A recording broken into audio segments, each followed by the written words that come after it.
Hi hello मी रंभा, स्वागत आहे तुमचं माझ्या एका नवीन व्हिडिओमध्ये. तर ना आजच्या व्हिडिओमध्ये ना तुम्हाला ना एकाबरोबरच दोन चपात्या कशा लाटायच्या ते तुम्हाला मी सांगणार आहे. तर ना हे ना वर्किंग वुमन ज्यांना कुणाला जास्त चपात्या लाटावं लागतात त्यांच्यासाठी हा खूप युजफुल व्हिडिओ आहे बरं का. छान असे ना दोन गोळे करून घेतले मी पिठाचे.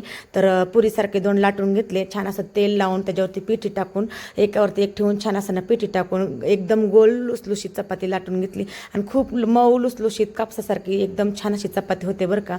आणि एकदम मोठ्या मोठ्या चपात्या लाटून घेतल्या. आपला वेळ याच्यातून खूप वाचतो बरं का. आणि ना आपण बघा खूप साऱ्या चपात्या करायच्या असतात म्हणा, खूप कंटाळवाणी होतं. तर अशा पद्धतीने ना ही ट्रिक वापरून चपाती केली ना खूप पटकन आपल्या चपात्या होतात आणि आपलं काम पण लवकर आवरतं. आणि एकदम ही चपाती ना एकदम मऊ लुसलुशीत एकदम कापसासारखी होते बरं का. आणि लेअर पण खूप छान पडतात आणि ना दिवसभर एकदम छान अशी ना मऊ लुसलुशीत चपाती राहते आणि एकदम खायला पण खूप छान लागते लुसलुशीत. तर कशी वाटली चपाती तर कमेंट करून नक्की सांगा. आणि आवडला असेल व्हिडिओ तर एक लाईक करायला अजिबात विसरू नका. तर कसा वाटला व्हिडिओ कमेंट करून नक्की सांगा आणि लाईक शेअर कमेंट करायला अजिबात विसरू नका. भेटूया एका नवीन व्हिडिओमध्ये. तोपर्यंत सगळ्यांना बाय. व्हिडिओ पाहिल्याबद्दल धन्यवाद. बाय.